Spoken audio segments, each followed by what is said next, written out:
You might win it all or lose your heart. Madaling araw na nung ihatid niya kami ni Terry sa bahay ng tita ko kung saan ako nakatira. Ako ang reyna that time sa bahay ni tita kasi nasa abroad sila mag-asawa at sina Manang Delia at Ate Claire lang ang kasama kong nag-aalaga sa mga anak ni na tita. Taga-Cagayan sina Manang Delia at Ate Claire at laging umuwi ng Amulong si Ate Claire. At tuwing babalik siya ng Bulacan ay may dala-dala siyang kwento mo Kuya Bono na nire-record ng pinsan niya. Tapos sinisave sa memory card. At madalas kaming dalawa ni Ate Claire ang magkasamang nakikinig sa mga stories mo. Adik na adik sa'yo sa Ate Claire, Kuya Bono, at madalas ay nakikita ko siyang lumuluha sa mga pinapakinggan naming kwento. Mabait silang mag-ina, sina Manang Delia at Ate Claire, at dahil sa kanila ay wala din ako naging problema sa pagtira kina Tita Malu. Sila ang nagpapaaral sa akin noon kasi mahirap lang ang pamilya ko at marami pa kaming magkakapatid sa Etiague, Isabela. Feeling ko talaga ako ang nanalo ng pageant dahil sa sobrang sayang nadama ko dahil kay Steven. Pagkagaling kasi namin ng gym ay inaya kaming kumain sa fast food na 24 hours na open. Hindi kagwapuhan si Steven, Kuya Bono, pero maganda ang katawan niya at ibang dating talaga niya. Isa pa, mayaman. Isa siya sa mga successful alumni sa batch nila, kaya nga kinuha pa siyang judge sa pageant na sinalian ko. Nung kumakain kami sa fast food, ang sabi niya, "Alam mo, ikaw lagi ang pinakamataas ang score sa akin eh. Kaya lang, marami kaming judges at iba-iba ang gusto namin, kaya siguro hindi ka nanalo. Pero kung ako lang mag-isa ang mag-judge, ikaw sana ang nakakuha ng title." Hindi ko naman inaasam yan, Steven eh. Sa totoo lang napilitan lang ako kasi 2 taon nang wala kaming representative. Wala akong hilig sa pageant. Kaya nga, napansin ko yun eh. Pero alam mo yung simplicity mo, Helen, yun ang nakabihag sa puso ko. Thank you, Steven. Helen, may boyfriend ka ba? Pwede ba kang manligaw sa'yo? Nagkatinginan kami ni Terry noon. Wala. Okay, so, papayagan mo ba ako manligaw? Sige, Steven. Pinapayagan kita.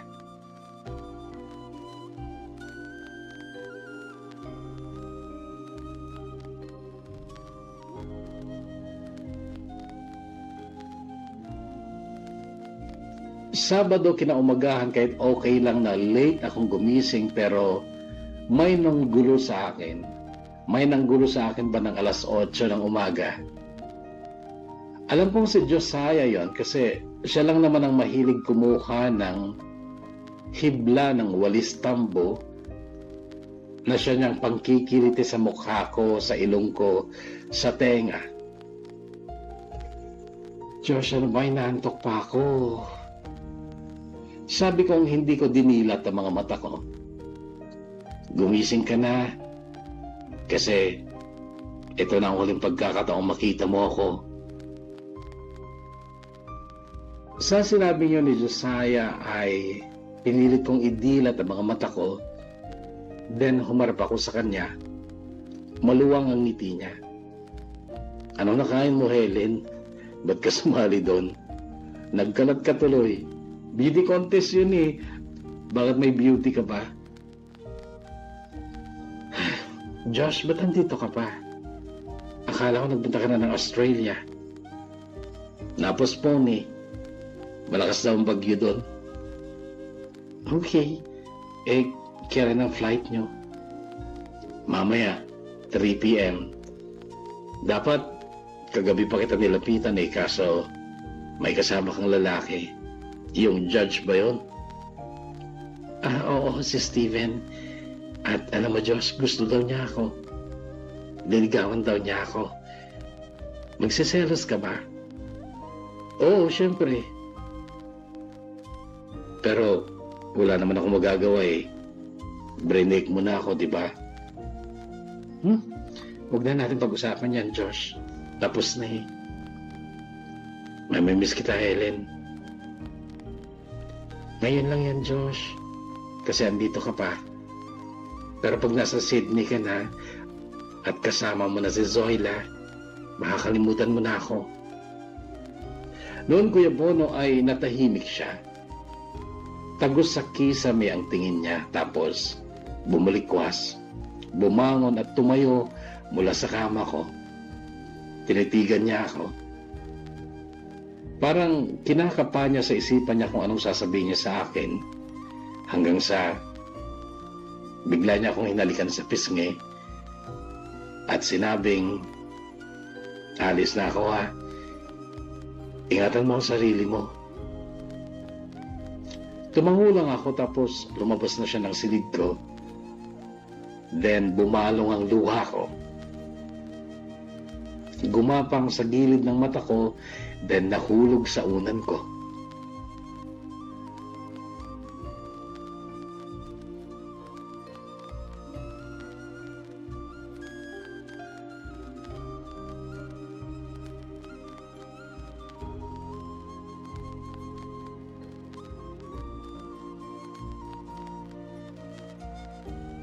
Hindi ako pwedeng magsinungaling sa taong mahal ko. Kaya aminin ko sa'yo. Mahal ko pa si Zoila at may nakaraan kami na gusto niyang dugtungan namin. Ganito ang pag-amin sa akin ni Josiah noong kumprontahin ko siya matapos kong mapansin na panay ang tawagan nila ni Zoila. Tapos hindi binubura ni Josiah ang mga litrato ni Zoila sa phone niya. Kung bibili siya ng bagong phone, natatransfer din kaagad yung mga old pictures ni Zoila. Mestiza si Zoila, half Australian, half Pinay, at kababata siya ni Josiah. Naging sila nung high school sila, at may mga nangyari pa daw sa kanila noon. Then napunta na sa Australia si Zoila at doon na nagpatuloy ng pag-aaral. Then nawalan sila ng communication for 5 years. Noong magpunta din ng Australia ang mami ni Josiah at nakapag-asawa din ito ng biyudong Australiano. Naging Australian citizen ito at iyon, pinitisyon na niya si Josiah. Nag-iisa naman siyang anak. Maagang naulila sa ama si Josiah. Hindi na daw niya matandaan ang mukha ng daddy niya. Naging kami ni Josiah nung second year college kami. Pero kahit nung high school ay kaibigan ko na siya. Kasi ang parents ni Josiah ay mga kaibigan ni Tita Madu, mga kasamahan nila sa church nila. Hindi gwapo si Josiah, Kuya Bono, pero maganda ang katawan at brown belter sa taekwondo. Minsan ko siyang nakitang nakipaglaban nung minsang mapagtripan kami sa lansangan. 3 ang kalaban niya at lahat yun ay tumumba. Mula noon, lalo akong humangas sa kanya kaya matapos ng 7 buwan niyang panliligaw ay sinagot ko siya.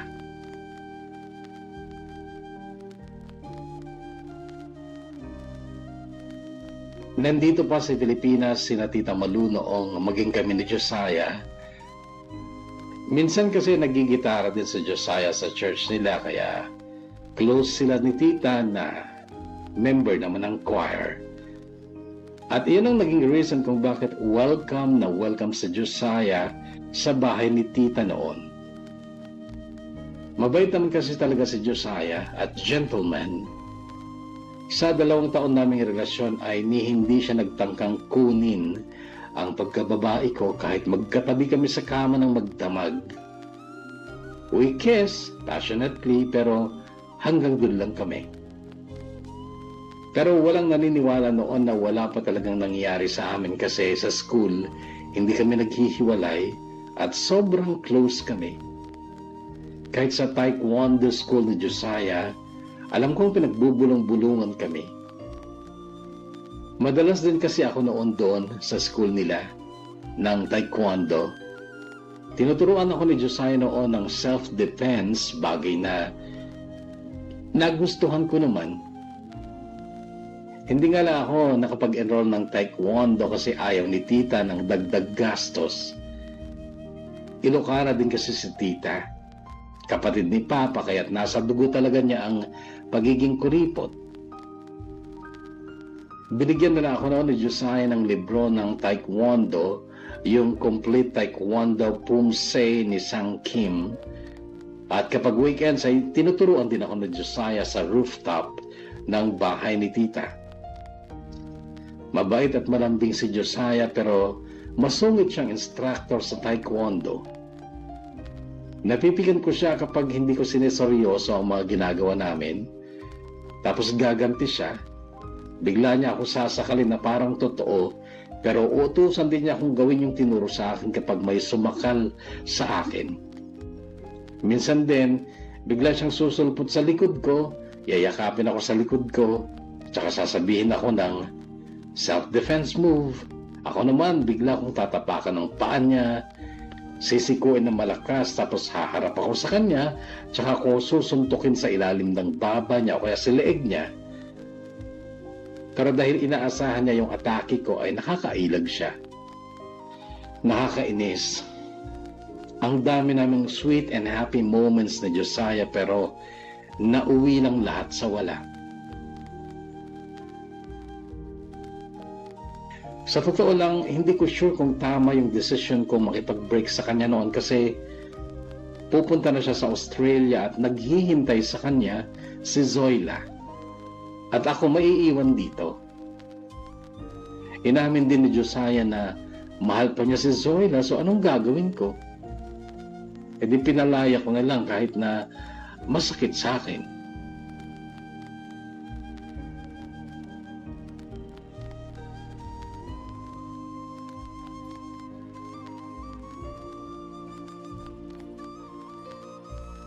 Pakakasalan kita pag nabuntis kita. Magtiwala ka sa akin. Ganito naman ang salita ni Steven noong nasa kwarto niya kami. Galing kami ng party at nakainom kami. Kami na noon, 3 months lang siyang nanligaw pero galante kasi siya masyado. Weekly may bouquet of red roses ako, tapos sa mga sosyalang restaurants kami kumakain.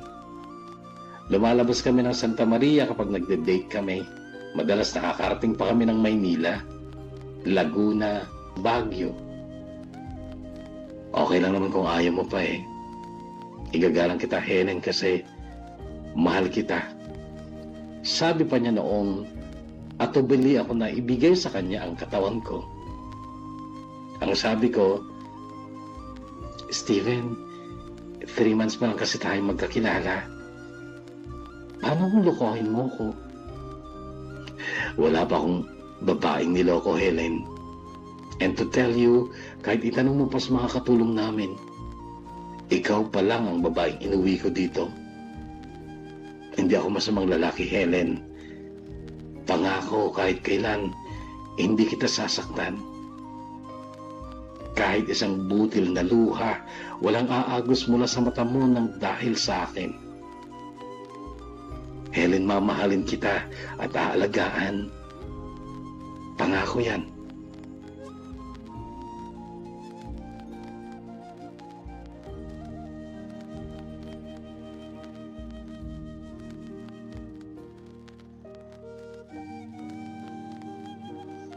Gago, tarantado. Hindi ko maiwasang masambit ang mga masasamang salitang ito kapag naaalala ko ang mga sinabi niyo ni Steven sa akin noon. Kahit kailan hindi kita sasaktan, kahit isang butil na luha, walang papatak mula sa mata mo ng dahil sa akin. Mga lalaki talaga, makuha lang ang gusto, magiging makata pa. Mangangako, hindi naman tutuparin. Nabuntis ako ni Steven, Kuya Bono. Hindi pa ako tapos ng 4th year ko noon sa college, noong magkalaman na ang tiyan ko. Nalaman ni Tita Malu at nagalit ito sa akin. Ewan ko kung sino sa mga kasama ko sa bahay ang nagchismis kay Tita. Pinatigil niya ako ng pag-aaral at tinakot niya si Steven. Si Steven naman natakot yata. Pinakasalan ako sa huwes lang para lang magkapapel. Simpleng kasalan pero bongga ang honeymoon kasi sa Maldives kami nagpunta. Mahilig kasi talaga si Steven sa beach. Then nagsama na kami sa bahay nila pero hindi ako komportableng kasama ko ang parents niya at mga kapatid niya. Okay naman sila. Wala naman silang ginagawang masama sa akin pero parang dinumero ang mga kilos ko kapag nandun ako sa kanila. Yung pakiramdam ko, hinihintay lang nila ako magkamali tapos ay huhusgahan na ako. Hindi sa pamimintas, Kuya Bono, pero ako ang pinakamaganda sa bahay nila noon. Alam mo yung mga mukha silang komedyante lahat, pero napakaseryoso nila sa buhay. Siguro kapag na-meet mo sila in person, mag-aabang ka ng joke mula sa kanila pero mabibigo ka kasi iba sila. Mga seryoso silang tao.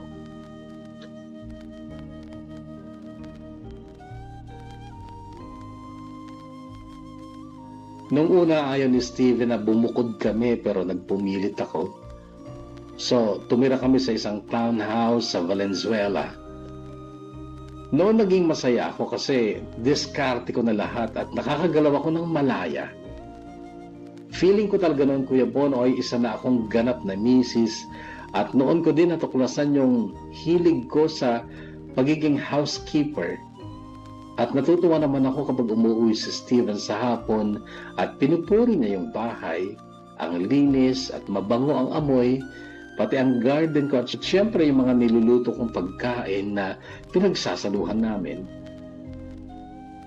So there I found happiness and contentment sa buhay ko sa piling ni Steven. Come with me, my sweet. Let's go make a family. They will bring us joy for always. Masaya talaga kami nung una, Kuya Bono, pero nung 8 months na ang tiyan ko, ay unti-unting nagbago si Steven. Madalas gabi na siyang umuwi, kaya't kumakain na lang akong mag-isa. Lumamig siya. Hindi na niya ako niyayakap at hinahagkan at sa madaling araw ay nagba-vibrate ang phone niya at may tumatawag. Number lang naman, hindi nakasave. Well, hindi ako tanga para hindi maghinala at hindi ako manhid para hindi masaktan. Kaya lang, malapit na akong manganak noon at takot akong manganak na walang kagigis ng ama ang anak ko. Kaya, nagbulag-bulagan ako, Kuya Bono. Umiiyak ng lihim, nagkukunwaring okay lang kami ni Steven kahit na alam kong hindi na. Kasi may kinalulukohan na siyang iba. Di ba't ang pangako mo sa'kin, ako lamang ang iibigin? Ngunit bakit ngayon hindi mo man lang mapansin? Nagpasalamat ako sa Diyos noon dahil hindi kamukha ni Steven ang anak kong si Liam. Kamukha ko pero namana niya ang kaputihan ng lahi ni Steven. Morena kasi ako, Kuya Bono. Isinilang ko si Liam August 3, 2006.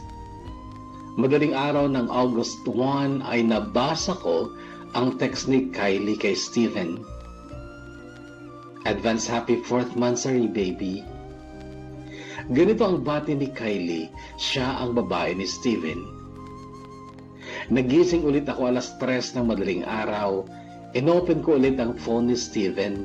Wala na yung text ni Kylie. Then kinabukasan nagpaalam si Steven.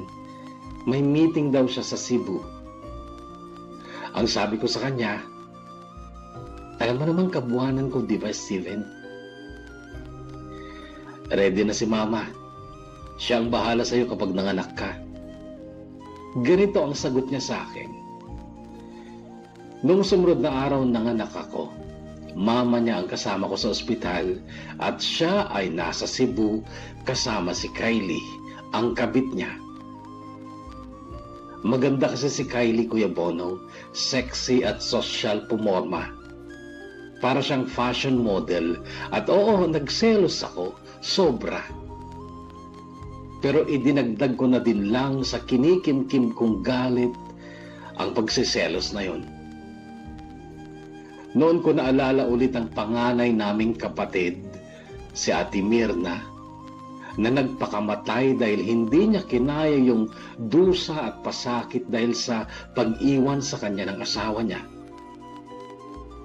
Magha-high school na ako ng Kuya Bono, kaya't tandang-tanda ko pa yung hinagpis na dinanas ng mga magulang namin dahil sa nangyari kay Ate Mirna.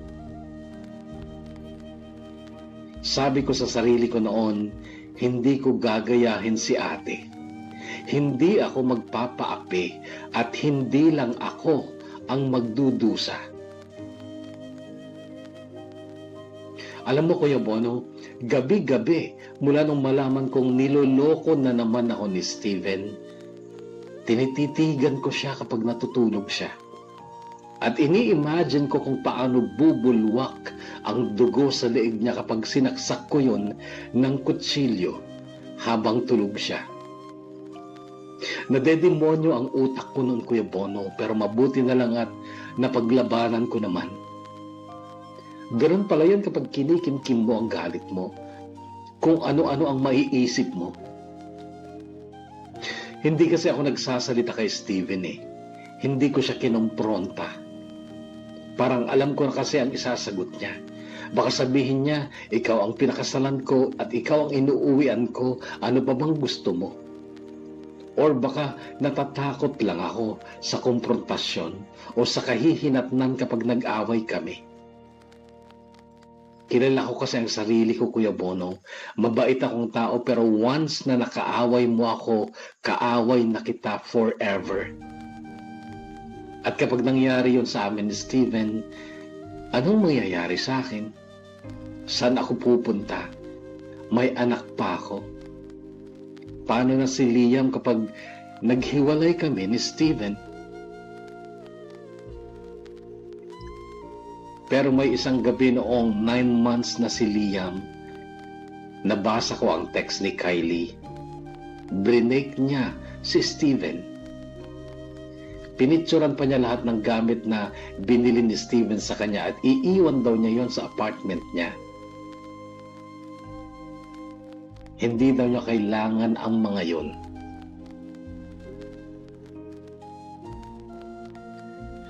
Noong sumunod na gabi, nakainom si Steven at naglandi sa akin. Pinagbigyan ko naman. Sabik din kasi ako noon. Pagkatapos namin ay natulog na siya at ako nag-aabang ng text o tawag sa cellphone niya. Wala na. Ganoon din nung sumunod na gabi at madaling araw. Wala nang nagte-text, wala nang tumatawag. Kaya parang natuwa ako noon kasi wala na akong kaagaw. Alam mo, Kuya Bono, yung natapos yung problema na hindi kami nag-away ni minsan ni Steven kasi hindi ko siya inaway o kahit pinaringgan lang. Oo, nagmukha akong tanga at nagdusa akong mag-isa. Pero at least, di ba, hindi kami nag-away.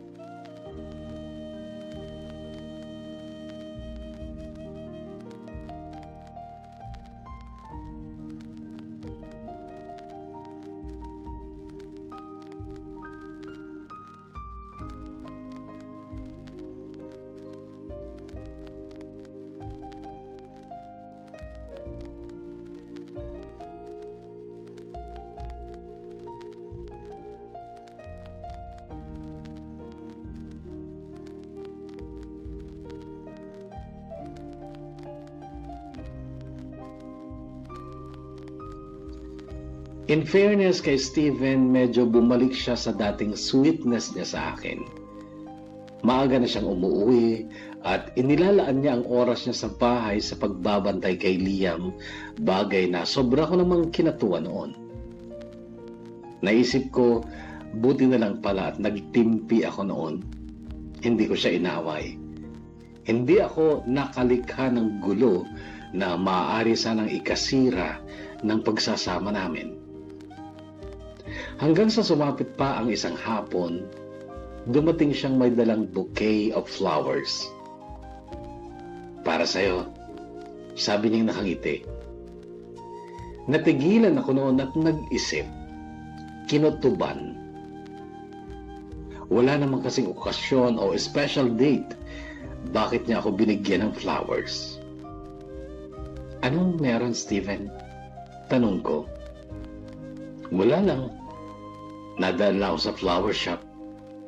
Sabi niya tsaka dumiretso sa crib ni Liam.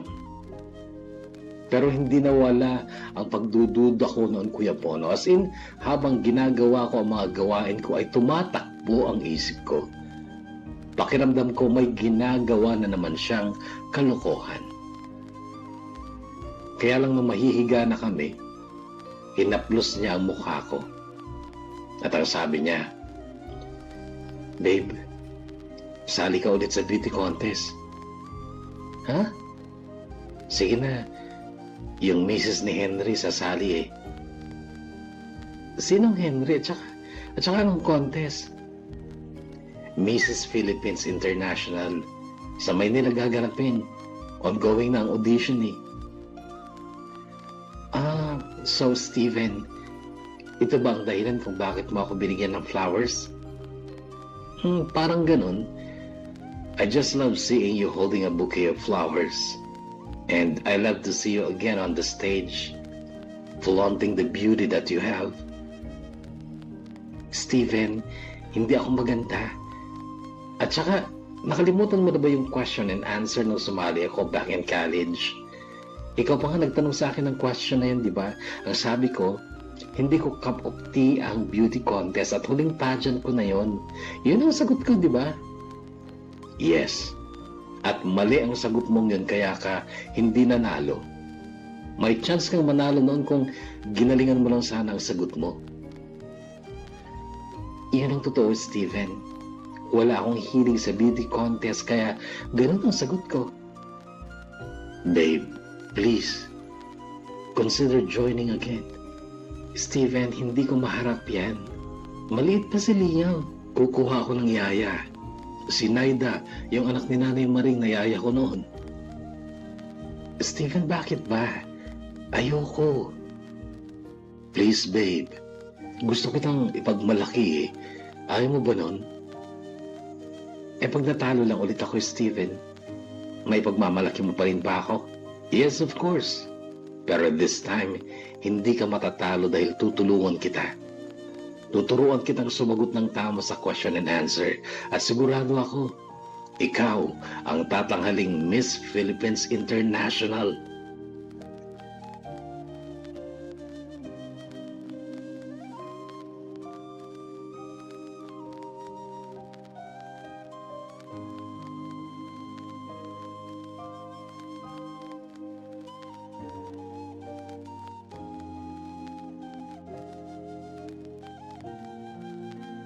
Pumayag ako, Kuya Bono. Wala namang mawawala eh. Magkakayaya pa si Liam, which means gagaan ng konti ang buhay ko at magkakaroon ako ng mas marami pang oras sa mga halaman ko at iba pang hobbies gaya ng cross-stitching at pananahin ng mga kortina at bed sheets. Hindi ko naman maiaalis kay Steven yung hilig niya sa ganong contest kasi kontesero siya dati.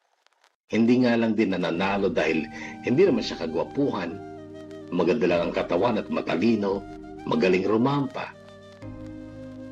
Kumuha nga siya ng baklang magte-train ulit sa akin sa pagrampa, tapos sa gabi 2 oras ang nilalaan namin para sa training namin sa question and answer portion. At siya, si Steven ng trainer ko. Lalo pa akong humanga sa kanya noon, Kuya Bono, kasi Magaling talaga siyang mag-isip ng sagot. Kapag kasi mali ang sagot ko sa tanong niya, sasabihin niya sa akin ang tamang sagot, pati kung paano sagutin ng tama. Kapag weekends, lumalabas kami. At hindi ko makakalimutan yung araw na yun na nasa Tagaytay kami. First time ko doon na talagang ang ganda ng view. Tapos biglang nagsalita si Steven. Babe, question and answer tayo. About nature naman. Baka kasi tanungin ka tungkol sa environment eh. Kapag nanonood din kami ng balita sa gabi, bigla siya makakakuha ng tanong mula sa balita. Hihinaan niya ang volume ng TV tapos, babe, question and answer tayo. As in, walang araw noon, Kuya Bono, na hindi ko naririnig sa kanya ang salitang question and answer. Ultimong patulog na ako, bigla akong iimikan. Babe, question and answer tayo. Steven, matutulog na ako. Tsaka na lang kapag natanggap talaga ako sa audition. Tsaka tayo mag-full blast sa training, okay? Sige, pero last na to. Gusto ko lang marinig ang sagot mo sa question na ito. What is your greatest fear? Sa tanong na yun, Kuya Bono, ay idinilat ko ang mga mata ko. Humarap ako sa mukha ni Steven noon at eye to eye ko siyang sinagot ng, my greatest fear is a broken family. As a wife and a mother, there is nothing more important to me than a strong binding family. I love my husband as much as I love my child, and there is nothing I ever wish for than for us to be together, united, and never fall apart.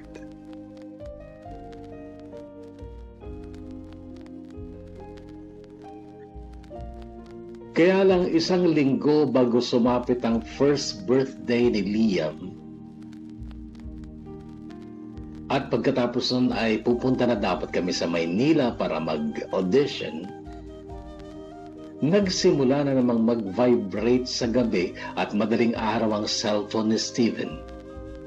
At nagulat ako dahil si Kylie ulit ang nagtatangkang tumawag. Kabisado ko na kasi ang number ni Kylie, 6066 ang dulo. Hinayaan ko lang ulit. Pero nung sumunod na gabi, nagpuyat si Steven sa office niya. May office kasi siyang maliit sa townhouse namin. Ako ang unang nakatulog noon, pero ako din ang naunang gumising kinabukasan at ang una kong ginawa ay ang tangkaing buksan ng cellphone ni Steven. Pero na-bad trip ako dahil nagpalit na rin siya ng password. Dati kasi ay hindi niya alam na alam ko ang PIN ng phone niya. Ang ginawa ko ay nag-isip ako kasi 4 na characters lang naman. Una kong inisip ang mga initials nila, SL kay Steven at KD naman kay Kylie.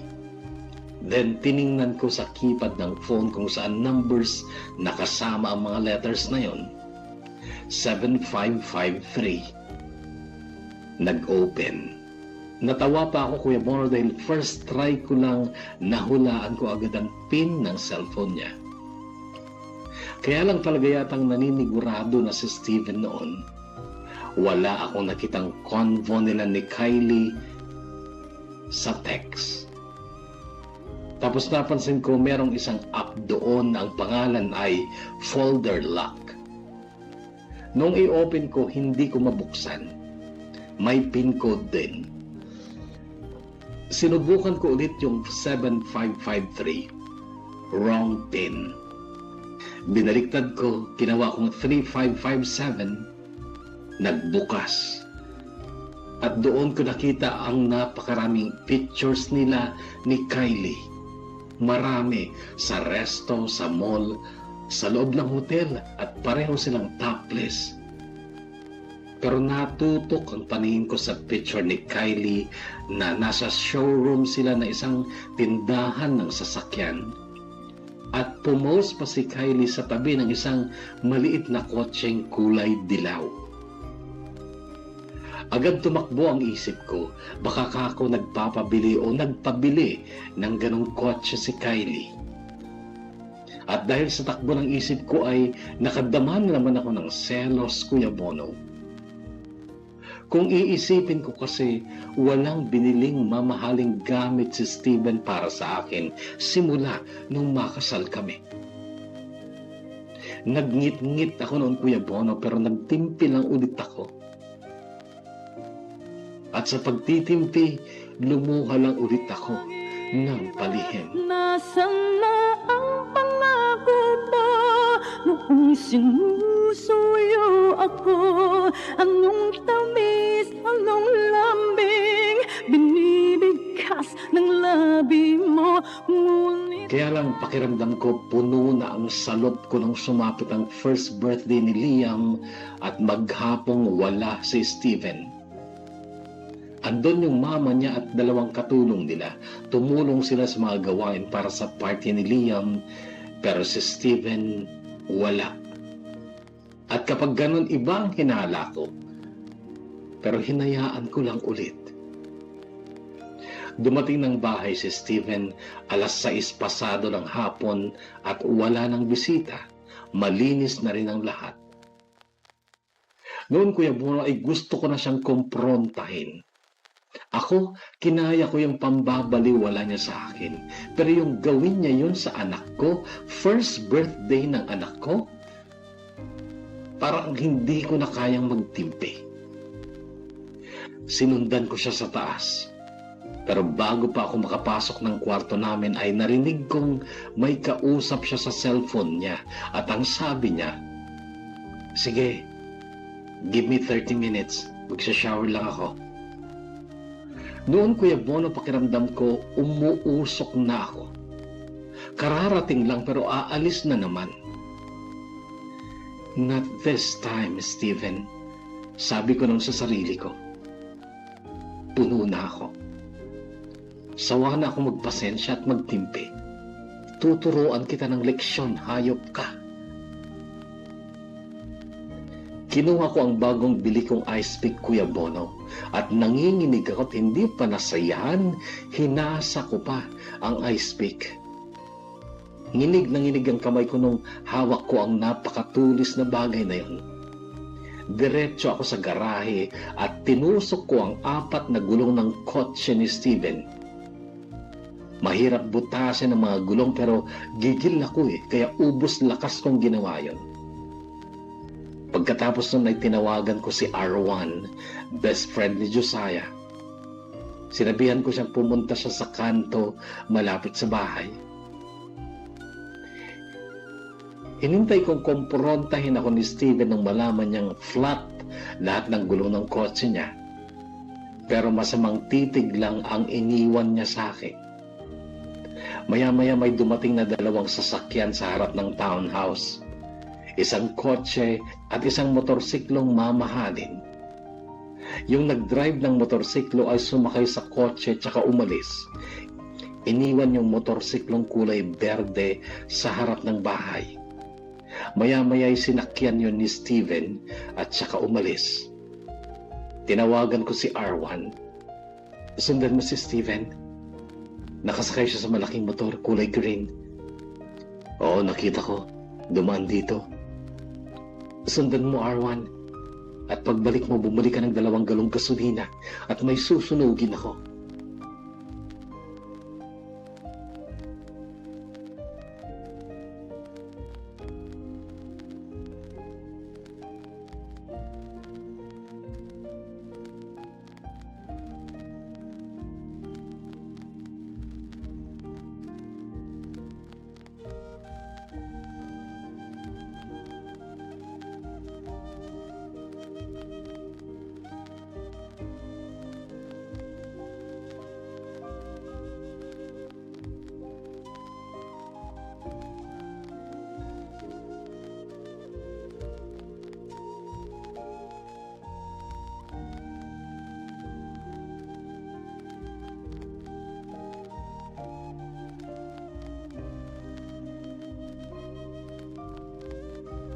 Ako naman ay mabilis na nag-shower at nagbihis ng maganda, yung damit na isinuot ko sa casual wear noong sumali ako ng Miss PUP SMBC.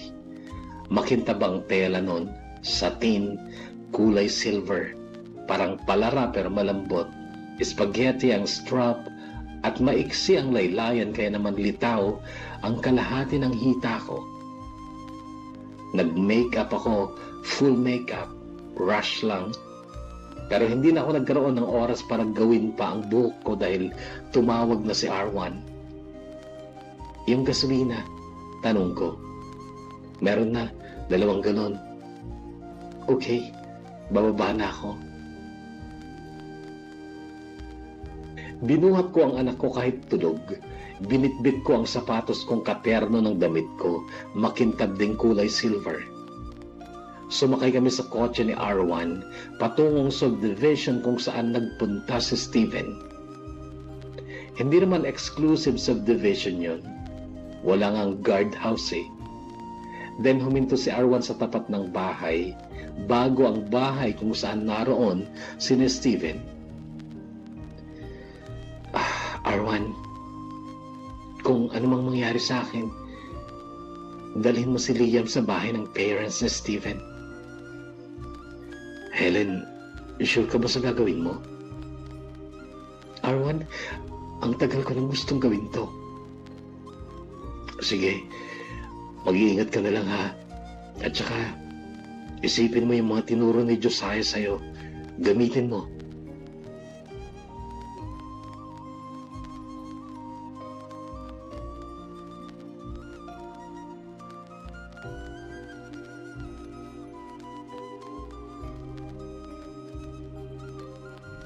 Bitbit ko ang 2 galon ng gasolina at lighter. Nakasukbit sa balikat ko, paeke sa aking shoulder bag kung saan naroon ang picture namin ni Steven. Lumakad ako patungong bahay na kinaroroonan ni Steven. Medyo mataas ang bakod pero naririnig ko ang ingay nila. Parang nasa labas sila. May tugtugan, tawanan, boses ng mga lalaki at babae. Nakita ko ang green na motor na sinakyan ni Steven at yung kotseng dilaw na bagong-bago pa.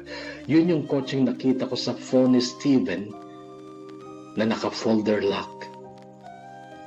Gusto kong sumilip sana noon sa bakod kasi parang kung titingted ako ay makikita ko sana sila. Kaya lang ginagawa ang kanal sa tabi ng bakod.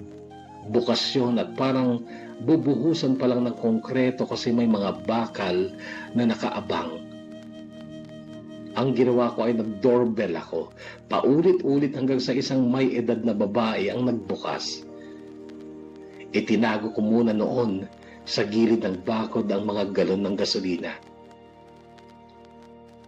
Si Kylie po, tanong ko sa babae. Ay, wait lang ha, tatawagin ko. Isinara niya ulit ang maliit na gate at noong muli itong bumukas, ay si Kylie na ang nasa harap ko. At napaka-sexy. Mas matangkad siya sa akin. Tinitigan niya ako. Parang inaninag niya ako, ang mukha ko. Hanggang sa siguro'y nakilala niya na ako. Naghalukip-kip siya, taas kilay, at akmang tatarayan ako pero hinila ko bigla ang damit niya at pinagpupunit ko yun. Pagkatapos ay pinagsasampal ko siya. Humiyaw na siya at akmang tatakbo sa loob pero nasunggaban ko ang buhok niya. Di pa ako tapos sa'yo, sabi ko tsaka ako pinagsusuntok sa tiyan, sa mukha. Sumigaw siya ng napakalakas. Tuwing tatangkahin niyang sunggaban ang buhok ko, ay sinasampal at sinusuntok ko ang mukha niya. Hanggang sa maramdaman niya sigurong wala siyang laban sa akin, kaya mabilis siyang humakbang ulit, palapit sa gate. At hindi ko na siya nahabol. Pabigla niyang isinara ang gate at kumalampag yun sa harap ko. Hinayaan ko na siya. Dinampot ko ang mga galon at ibinuhos ko sa Kawasaki Ninja, yung motor na sinakyan ni Steven. Halos maubos ang laman. lumipat ako sa katabing kotse, yung kotseng dilaw na bagong-bago pa, at pinaliguan ko rin ng gasolina. Helen, putang ina ka, anong ginagawa mo? Narinig kong sigaw ni Steven. Lahat yata sila ay lumabas na noon. Pumulsa ako ng bonggang-bongga. Hi, Steven. Question and answer tayo. Sumagot ka ng tama or else mamalasin ka sa gabing ito. Siraulo ko na ba? Umuwi ka na, tangina ka, yung anak mo iniwan mo sa bahay. Umuwi ka na. Steven, eto ang question ko.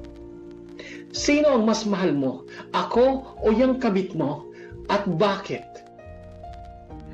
Noon, Kuya Bono, ay nakita kong tumabi si Kylie kay Steven. Isinampa pa ni Kylie ang kamay niya sa balikat ni Steven. Muwi ka na! Ang dami mong alam! Nababaliw ka na ba? Sagot, Steven! Sagot! I need your answer. Sino ang mas mahal mo? Ako o yung kabit mo? You have 20 seconds to answer, Steven, and your time starts now. Nakita kong kinausap ni Kylie si Steven habang panay ang sulyap ni Kylie sa akin. Tapos hinagkan niya sa labi si Steven. Talagang nananadya. Naghiyawan pa ang mga kasama nila nung matapos hagkan ni Kylie si Steven. Parang nag-cheer sila. Nanggigil ako, nasaktan, pero pinigilan kong umiyak. Steven, your time is up. Sigaw ko, tsaka ko inilabas ang litrato namin mula sa shoulder bag ko. Malaki ang litrato namin ni Steven na yon, at iniharap ko sa kanila ang litrato. Sinindi ko ang lighter at tsaka ko sinunog ang laylayan ng litrato namin. At noong malaki na ang apoy ay tinapon ko sa kotse ni Kylie na alam kong si Steven ang bumili. Blam!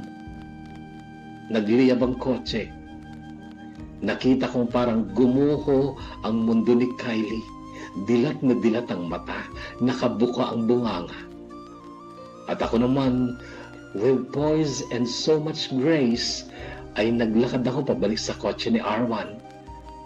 Samantarang sila ay natataranta sa pagkuha ng pwede nilang ipamatay sa sunog sa nagliliyab na kotse ni Kylie. Sinalubong ako ni Steven. Tinangka niya akong suntukin pero hindi tumama. Demonyo ka! Sigaw niya sa akin sabay sunggab sa leeg ko. Sinakal ako. And I perfectly know what to do base sa turo ni Josiah. Ubos lakas kong tinuhod ang betlog niya at noong namamalipit na siya sa sakit ay pinakawalan ko ang malakas na suntok sa mukha niya. Kaya lang hindi ko natansya. Napalakas, nahulog siya sa bukas na kanal kung saan may mga nakausling bakal. Noon ako natakot, kaya't nagmadali akong lumapit sa kotse ni Arwan at kami ay tumakas.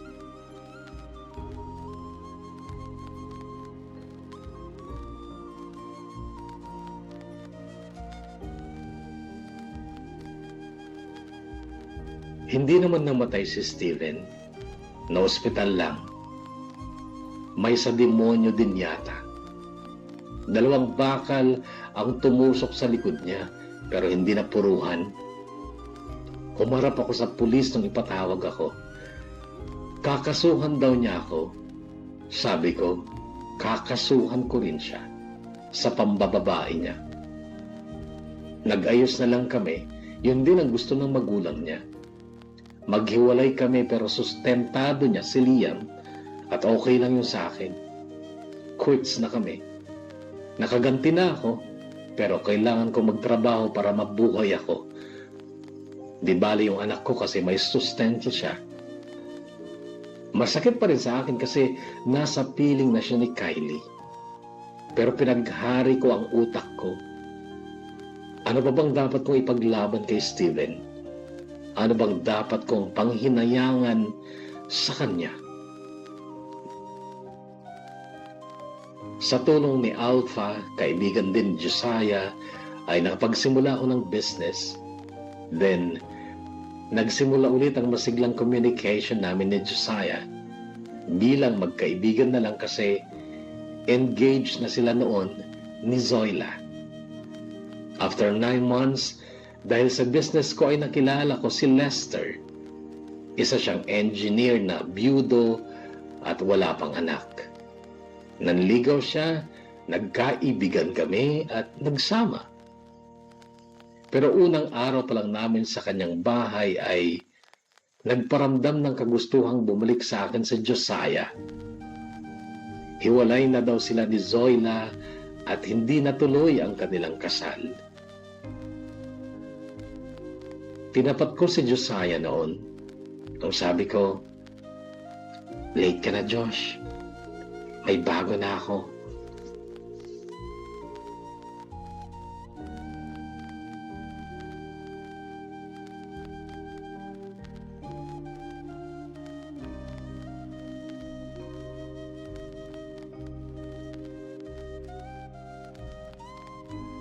Nung una, okay naman kami ni Lester. Mahilig siyang uminom ng alak at nauunawaan ko siya kasi ang tagal daw niyang nakamove on sa pagkawala ng asawa niya. Hinahayaan ko lang siyang maglasing kasama ang mga kaibigan niya. Hindi naman niya ako sinasaktan dati. Pero nagtangka siyang saktan ako isang gabing nakainom siya dahil lang sa ayaw ko nang magluto ng pulutan nila. Unang pagkakataon pa lang, kaso nagulat ako at hindi ko ulit siya natansya. Nahulog siya sa hagdan, dumaos-dos siya at naumpog ang ulo niya sa barandilyang bakal ng hagdan. Pa-letter L kasi yung hagdan ng bahay niya. So matapos maumpog sa kanto ng hagdan, ay nakita ko pang nakakapit naman siya kaso nakabitaw kaya't dumaos-dos ulit pababa hanggang sa sahig ng ground floor. Tinakbo namin siya dito sa ospital. Wala siyang malay pero may hemorrhage daw sa ulo. Unang gabi namin dito sa ospital, kausap ko si Josiah sa Skype at naging prangka siya. Uuwi ako dyan. Babawiin na kita. Malas yata ako sa lalaki, Josh eh. Baka mamaya, ikaw naman ang maaksidente ko. Ako? Maaksidente mo? Eh ako lang nagturo sa'yo. Sabagay, uuwi ako, Helen. At may isang tanong lang ako sa'yo. Mahal mo ba ako? Sasama ka ba sa akin? Oh, akala ko isang tanong lang. Ah, oo nga pala. O di sige, dalawang tanong. Kailangan ko ding dalawang sagot. Oo, Josh, mahal pa kita. At sasama kami sa'yo. Two old sweethearts who fell apart somewhere long ago. How were they to know? Someday they meet again. Have a need for more than reminiscing. Maybe this time. Nakatatlong gabi na rin ako dito sa ospital. Nag-usap na rin kami ni Lester. Maghihiwalay na kami pagdating ng papa niya galing ng Davao. Taga doon kasi sila. Pasensya ka na, Helen. Akala ko makakalimutan ko na si Sylvia kapag nagmahal ako ng iba. Hindi pa pala. Patawarin mo ako kung ginawa kitang panakibutas. Okay lang yan, Lester. Ako ang dapat mag-sorry sa'yo kasi na-aksidente kita. Sabi ko pero bigla siyang lumuha. Hinayaan ko siyang umiyak hanggang sa nagsalita siya. Nakita ko si Sylvia. Ewan ko kung panaginip lang yun pero parang totoo. Nakaputi siya at nakalutang sa ulap. At ako din, nakalutang din ako sa ulap. Kwento niya tsaka parang batang muling umiyak. Hinayaan ko lang siya Kasi nauunawaan ko siya noon. Mahal na mahal pala talaga niya ang namatay niyang asawa.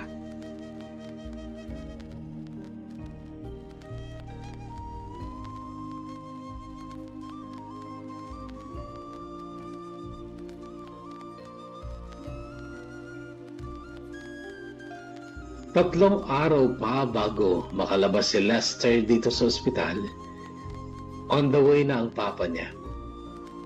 Andito na siya in 3 hours. Si Josiah naman ay naghihintay na sa departure area sa airport. Sa Sydney, pauwi na siya dito. Uuwi siya para sa akin at sa anak ko na ituturing din daw niyang anak niya. Hindi ko pa alam kung anong mangyayari, Kuya Bono. Alam ko namang hindi kami ora-oradang makakalipad papuntang Sydney, Australia. Pero tatanggapin ko ulit si Josiah. Mahal ko pa siya, although hindi na gaya ng dati, pero sure naman akong aalab ulit ang pag-ibig na ito kapag magkasama na ulit kami.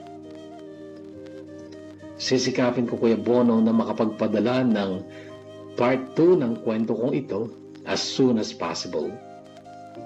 Pero asahan nyo na magkakabalikan kami ni Josiah at mabubuhay kaming masaya kasi kilalang kilala namin ang isa't isa. At higit sa lahat, naniniwala ako na meant to be talaga kami. Gagawan daw namin ang paraan na makapagpakasal kami sa Australia kahit na ikasal ako si Steven dito sa Pilipinas. Bahala na. Basta ang gusto ko lang gawin ngayon ay hintayin sa Josiah at bigyan muli ang puso ko ng pagkakataong muling lumigaya. Till here muna, Kuya Bono, at maraming salamat sa tiyaga mong pagbabasa. Ingat lagi mga kapuso, and thank you so much for your time listening to my story. Lovingly yours, Helen. She's back in his life, and it feels so right. Maybe this time love won't end.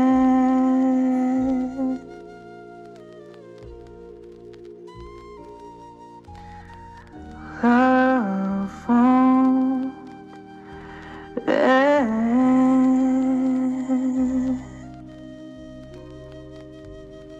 Hi po, ako po si Ampol ng Guryo.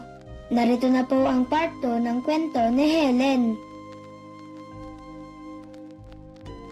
Dear Kuya Bono, magandang oras po sa lahat. Kumusta na po? Lalo na yung mga kagaya kong addict sa programa mo noon sa radyo. Andito rin ba kayo ngayon? It's been 13 years. Grabe ang bilis ng panahon. Siguro yung mga binata at dalaga noon na nai-inspire sa mga binabasa mong kwento noon sa radyo ay may mga anak na rin ngayon. Well, I hope na pare-pareho tayong masaya sa ating pamilya. Oo, Kuya Bono, masaya din ako at kontento sa kinahinatnan ng buhay at pag-ibig ko. May 4 na akong anak. Kasama dun siyempre si Liam, yung anak ko sa aking unang asawang si Steven, na ngayon ay 14 anyos na si Liam. Tapos nagkaanak pa ako ng 3 sa aking mister ngayon. Ang mga anak ko ay sina Raya, 9 years old, Heldon, 7 years old, at bunso si Liana, na 4 na taong gulang naman. Sila ang buhay at mundo ko. Siyempre kasama din ang aking pamilya sa Isabela, mula sa parents ko, mga kapatid ko, mga pamangkin at mga apo. Oo, Kuya Bono, may mga apo na ako. Mga apo na mga nakakatanda kong kapatid. Silang lahat ang nagpapangiti sa akin ngayon. Sila na aking pamilya. Sa unang bahagi ng kwento ko noong 2008, Kuya Bono, ay ni wala akong nabanggit tungkol sa aking pamilya sa Isabela. Kasi sa totoo lang ay wala silang papel sa buhay ko noon.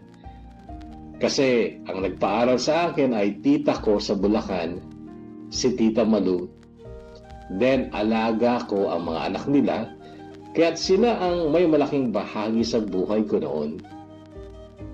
Dati nga, napakadalang kong maalala sila mama pati mga kapatid ko, mga pamangkin. Parang wala akong pakialam sa kanila noon at malayo ang loob ko sa kanila. Pero may nangyari sa akin na lubusang nagbukas ng aking puso para sa kanila. Sa nangyaring yon ay naging bahagi ng aking paggising ang mahalin at pahalagahan silang lahat.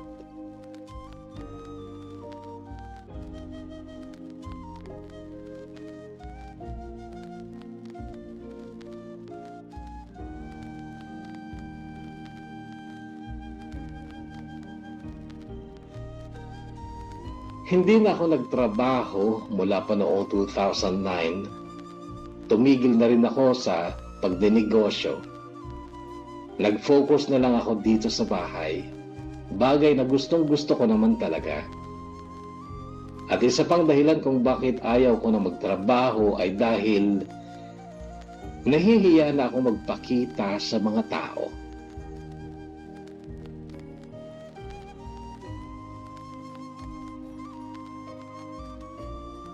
Nagkaroon talaga ako dati ng mababang kumpiyansa sa sarili ko dahil sa nangyari sa akin. Hiyang-hiya akong humarap sa ibang tao. Natakot ako na baka mahusgahan o kaawaan o pandirihan o katakutan.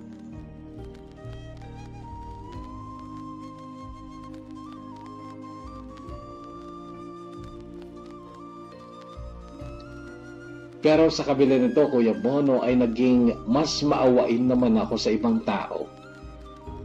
Kahit sa limitadong paraan lamang ay tumulong ako sa mga nangangailangan. Yung mga nakikita ko sa dyaryo at TV na humihingi ng tulong o donasyon, pinapadalhan ko ng pera. Sayang nga lamang dahil hindi ako makapunta upang personal sana na ipaabot sa kanila ang aking tulong. Si Ate Medi ang matagal ng katulong ng mister ko, ang siyang lumalabas para sa iba naming pangangailangan gaya ng pamamalengke, pagsha-shopping para sa mga gamit ng anak ko, at magpunta sa bangko at magbayad din ng mga bills noon. Ito ay ilan lamang sa mga adjustments na kinailangan kong harapin mula nung mangyari sa akin ng bangungot na yon sa aking buhay. Pangyayaring lalo namang nagturo sa akin upang lalo pang pahalagahan hindi lamang ang buhay ko kundi maging ang buhay ng bawat isa sa aking pamilya, mga kaibigan at iba pang taong nagnanais na mabuhay ng masaya. Ang paggising ko, Kuya Bono, ay nagmulat hindi lamang ng aking mga mata kundi ng aking puso upang mas malalim pang pahalagahan ang buhay.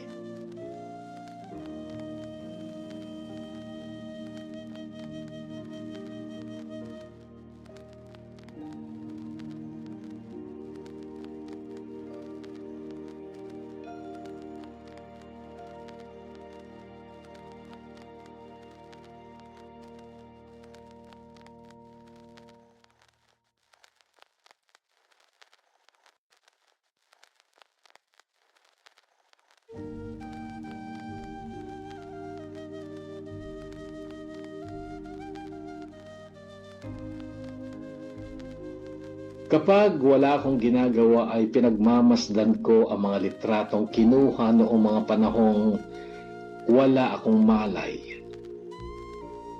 11 months, Kuya Bono.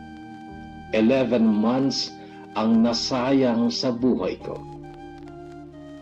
11 months akong tulog. Kaya't masasabi kong 9 na buwan ang nawala sa buhay ko. siyam 11 buwan na hindi ko nakita ang anak kong si Liam para akong nag-abroad. Nag-birthday ulit si Liam, second birthday niya noong 2009, pero sa mga litrato ko na lang nakita ang mga kaganapan. Masasayang kaganapan kung saan naroon ang mister ko, syempre. Ilan sa mga kapatid kong galing pa ng Isabela, sina mama at papa at ilan sa mga pamangkin ko. Buti na lang at may mga litrato.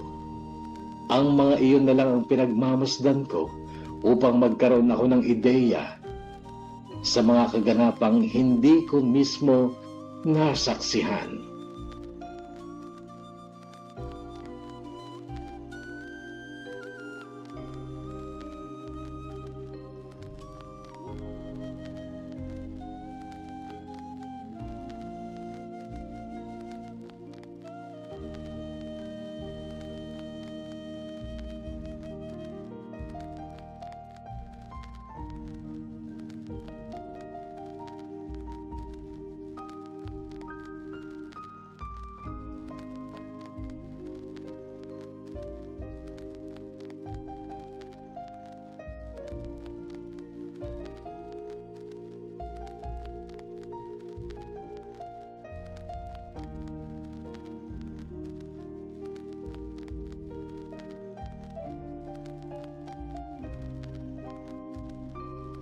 Doon sa unang kwento ko noong 2008, natatandaan kong nagsimula akong magsalaysay na nasa ospital ako. Binabantayan ko si Lester na siyang kinakasama ko noon. Nagtapos din ang kwentong yon sa pagsasabing nasa ospital pa rin ako kasama si Lester, pero parating na noon ang papa niya galing ng Davao kasi taga roon ang pamilya ni Lester. Pero bago pa yon ay nakapag-usap na kami ni Lester. Maghihiwalay na kami. At hindi naman siya tumutol kasi nasa kanya yung hindi direktang pag-amin na kaya niya ako niligawan at piniling makasama ay dahil inakala niyang makakalimutan niya ang kanyang pumanaw na asawa.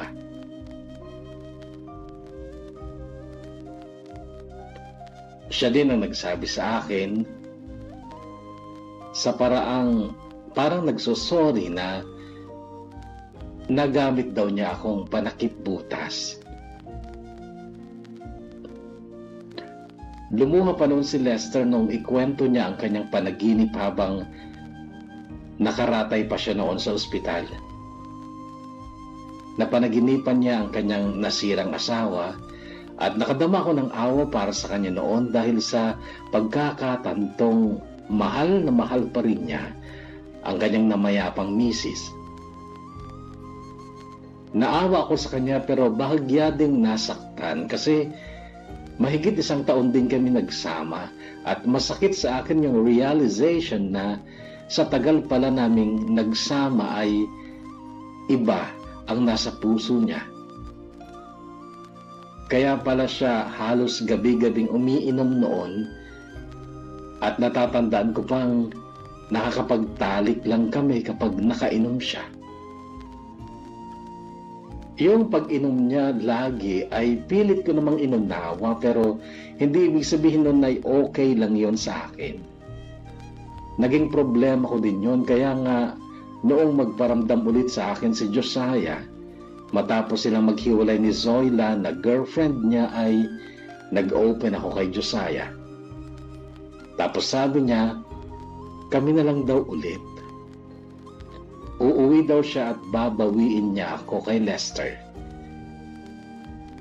May pitak pa naman sa puso ko noon si Josiah kaya ang sabi ko, sige, mahal pa rin naman kita at kung mahal mo pa rin ako, edi magmahalan ulit tayo.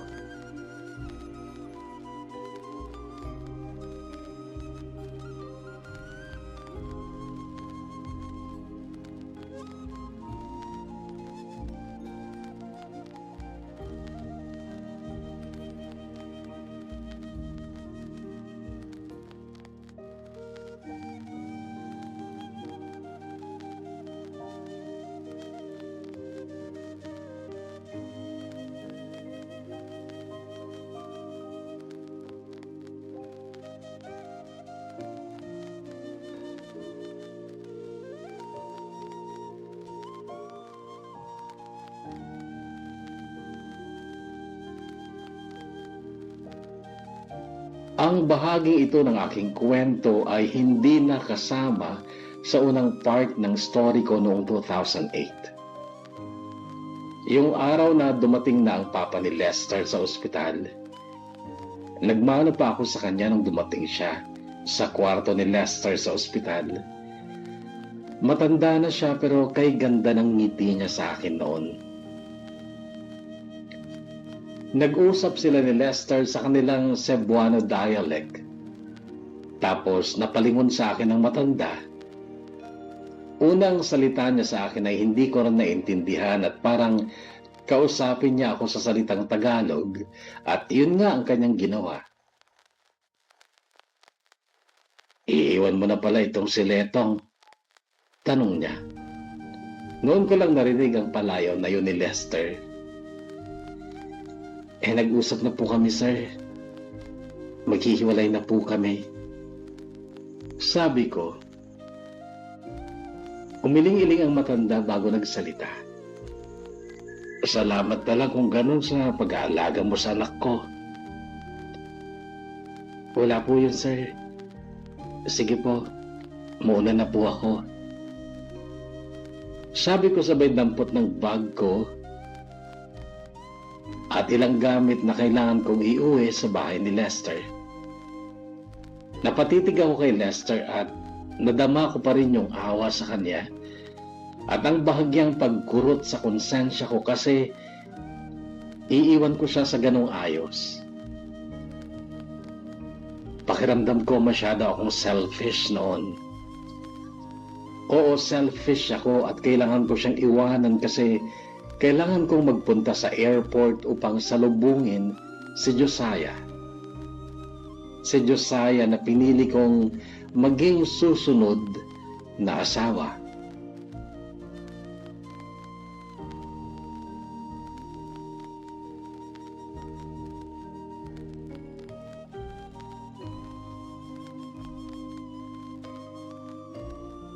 Kaya lang ang araw na yon ang huli kong natatandaan bago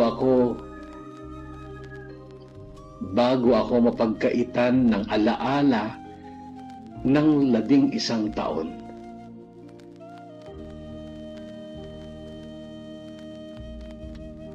Nakasakay ako noon ng taxi papuntang airport noong bigla na lang parang nawala sa kalsada ang taxi. Naiba bigla ng direksyon, tapos narinig ko ang ingay ng mga metal at busina ng mga sasakyan. Then bumaliktad ang taxi, tapos nagdilim na ang lahat.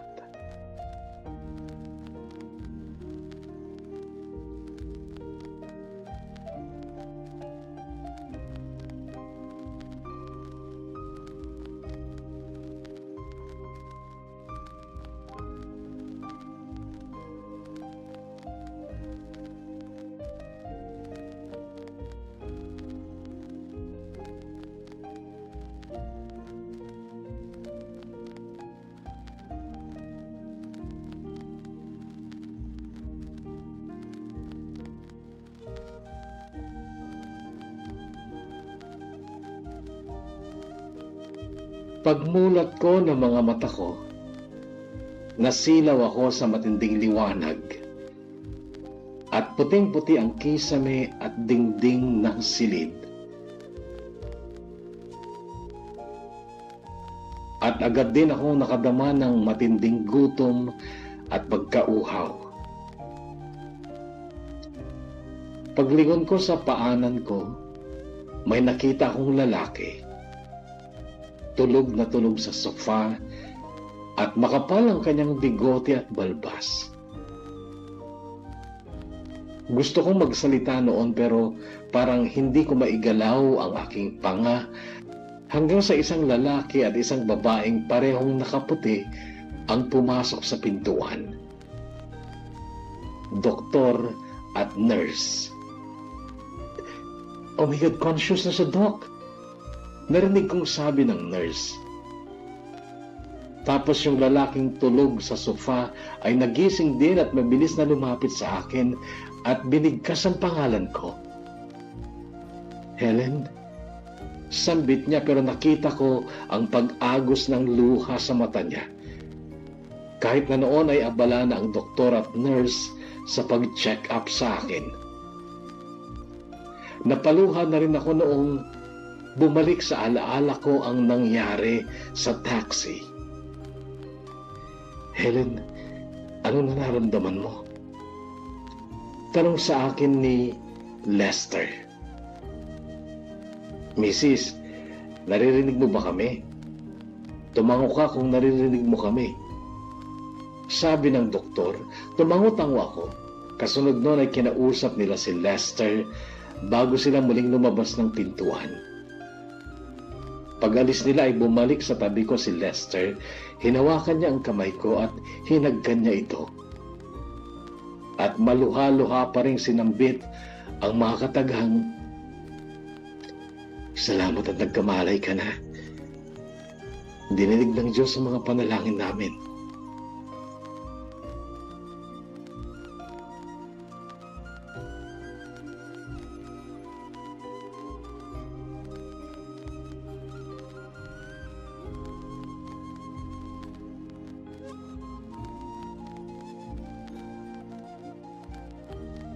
Noong una, Kuya Bono, ay hirap talaga akong magsalita, pero naunawaan naman ni Lester noong sabihin kong gutom ako.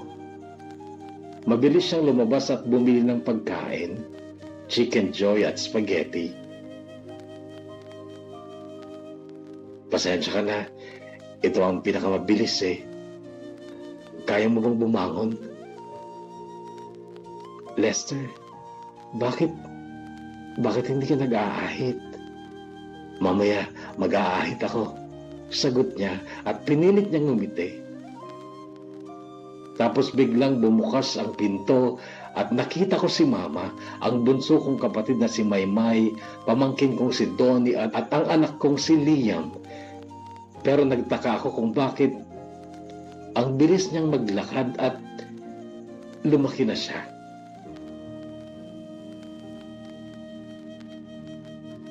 "Mama, gising ka na?" Nakangiting tanong niya sa akin. Isinampa siya ni Lester sa tabi ko at lumuluhang niyakap ko ang anak ko at hinagkan. "Bakit bigla kang lumaki?" Tanong ko sa kanya. "Eto na ako, Mama, at malapit na ako mag-3. Di ba, Lola?"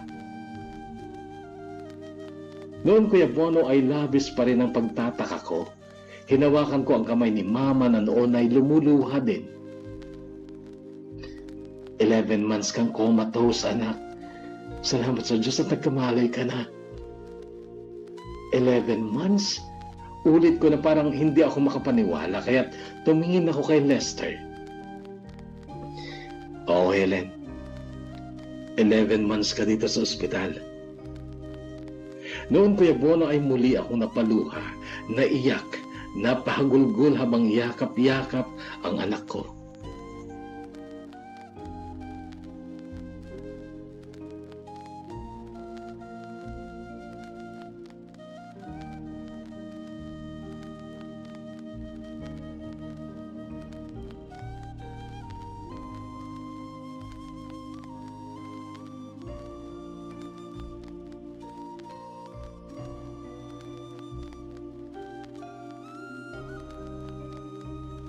"Anak, akala namin mawawala ka na. Grabe yung aksidente." Mahinahong kwento ni Mama. "At anak, ngayon pa lang sasabihin ko na sa'yo para hindi ka na magulat kapag humarap ka sa salamin. Anak, nasira ang mukha mo."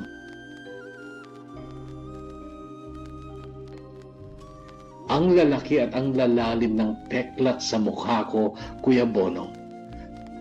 Tapos yung kaliwang talukap ng mata ko, napilas din kaya parang nakadilat ito at yung kanang mata ay normal. Mukha akong monster o costume sa Halloween party.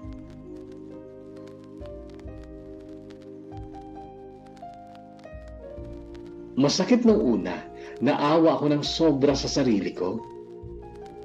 Pero natanggap ko din dahil sa mga tao sa paligid ko, lalo na si Lester.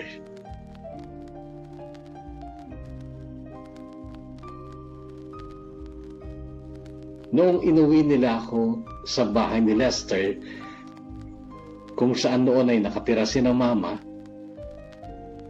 ay kakaibang napansin ko sa kanila. Lalo na sa anak kong si Liam na close kay Lester at Papa ang tawag niya kay Lester. Isa pang pagtataka ko noon, Kuya Bono, ay bakit hindi ako iniwan ni Lester? Samantalang sa pagkakatanda ko noon, bago mangyari ang aksidente ay nag-usap na kami na maghihiwalay na kami.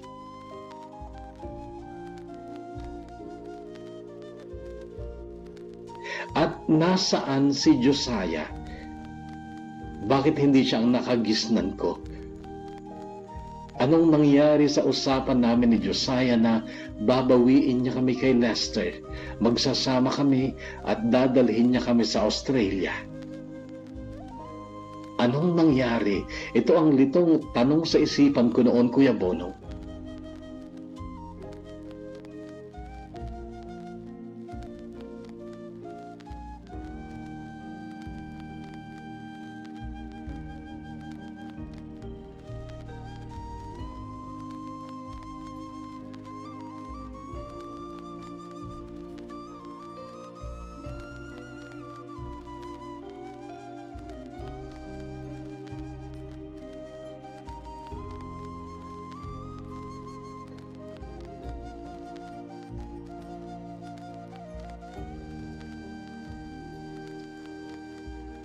Bago ako maaksidente, si Liam lang ang maingay sa bahay ni Lester.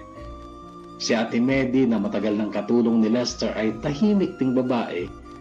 Puro trabaho lang kaya kapag tulog si Liam ay napakatahimik ng buong bayan.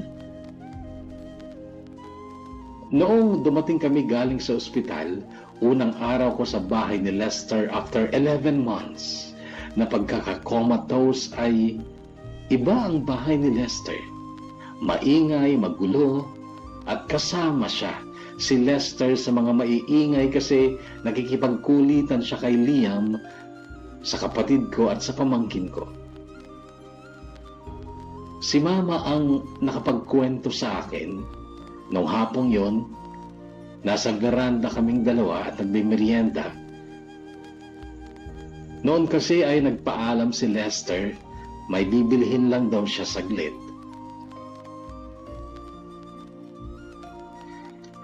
Si Josiah ang tumawag sa ate mo at ibinalita yung nangyari sa'yo. E di, sumugod kami dito, isang van kami, mga ate at kuya mo, mga pamangkin mo at ang papa mo. Pero makaraan ng 2 linggo, umuwi din sila ng Isabela at kaming tatlo ang naiwan para may kahalili si Lester sa pagbabantay sa'yo sa ospital.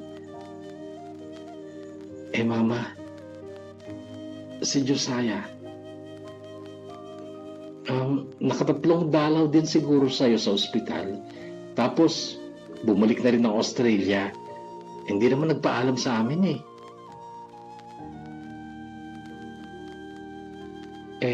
Si Lester, Mama, naghiwalay na kami nung araw na yun.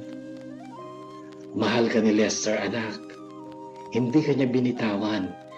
Hindi ka niya iniwan. Halos maubos na nga yung ipon niya sa bangko dahil sa mga gastusin mo sa ospital eh. Sigurado bang mahal niya ako, Mama? Baka naman naaawa lang siya sa akin. Mahal kita, Helen.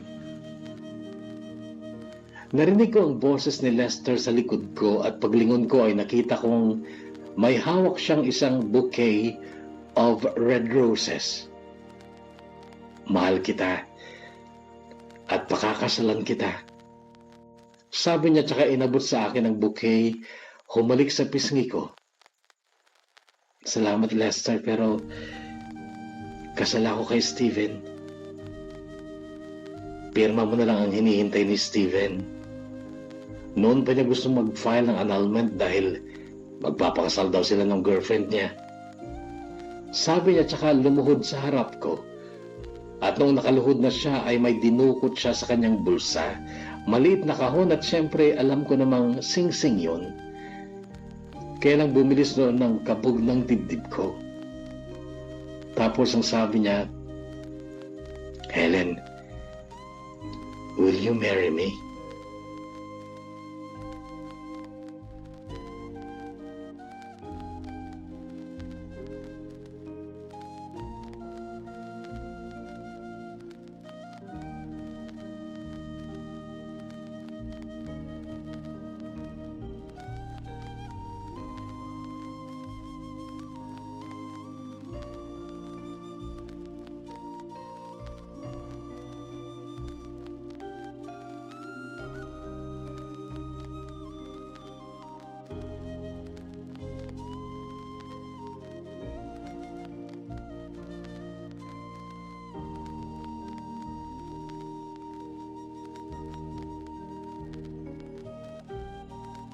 June 2013 ba kami nakapagpakasal, Kuya Bono?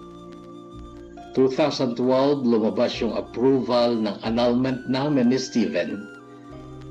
That same year ay nagpunta kami ng Brazil para makapag-plastic surgery ako. Okay naman ang resulta pero hindi pa rin perfect gaya nung dati kong mukha noong hindi pa ako na-aksidente. Pero at least hindi na ako mukhang monster at nagagawa ko na ring lumabas at humarap sa ibang tao. Guminhawa na rin konti ang buhay ni Ate Medi noon dahil hindi na nakapasan sa balikat niya lahat ng mga bagay na dapat ako sana ang gumagawa, lalo na sa mga pamamalengke, pagbili ng gamit sa bahay at gamit ng mga bata. 2012 ko rin isinilang si Raya, ang panganay namin ni Lester. Then June 2012, nagpakasal na kami sa Isabela. Barrio-style wedding, Kuya Bono, at napakasaya. Na-amuse nga din sina Lester at ang pamilya niya sa uri ng kasal sa amin sa Isabela. 2014, muli ako nanganak. Si Heldon naman na Xerox copy ni Lester. Then 2017, isinilang ko si Bunso na kasing ganda ko naman. Diyos lang. I treasure every single day of my life, Kuya Bono. Lagi kong ipinagpapasalamat ang bawat umaga na bigay ng Diyos na ako ay nagigising na masigla at sinikap kong maging positibo lagi ang aking pananaw. No hate, but love. Love for myself, love for my loved ones, my friends and relatives, and to everyone na nakikilala ko along the way.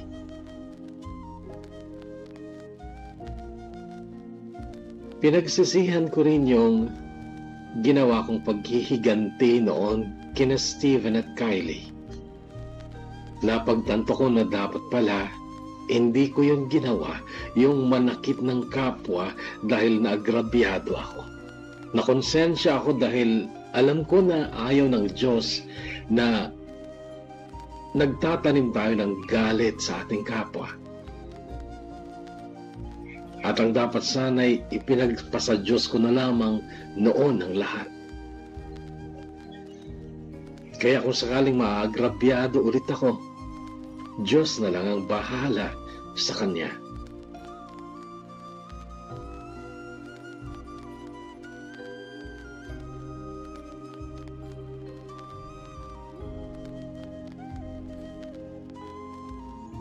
Si Josiah, nakaka-chat ko naman sa Messenger at may dalawa na rin siyang anak sa Australiana niyang asawa. Si Steven, binigyan ko rin ng karapatang makasama si Liam paminsan-minsan kasi anak naman niya ito. Responsable naman si Steven sa mga needs ng anak namin so okay lang din kami. Friends kami pati ang asawa niyang si Olivia na tubong La Union. Ilocana din kaya't vibes kami. Simple lang din kasi si Olivia, sincere at honest. Si Kylie, na siyang dahilan ng paghihiwalay namin ni Steven noon, ay pokpok daw ngayon sa Dubai, sabi ni Olivia. Sinuway ko naman kaagad siya noon. Ang sabi ko, "La, hamay bagbaga deta, Olive, dakis deta," sabi ko. Tinawanan lang niya ako. Ang sinabi ko, huwag niyang sinasabi yung ganon kasi masama yon. Nakakahiyaman, Kuya Bono, na humiling pa rin sa Diyos kasi sobra na yung naibigay niyang pangalawang buhay sa akin at yung paghaplos niya sa puso ni Lester para mahalin ako sa kabila ng lahat. Pero lagi pa rin akong humihiling sa Diyos na gabayan niya lagi ang lahat ng mga taong mahalaga sa akin at lahat ng taong nananalangin sa Kanya. At hindi ko pa rin nakakaligtaang magpasalamat sa Kanya sa araw na yon, matapos ng 11 buwan na wala akong malay, ay ginising niya ako.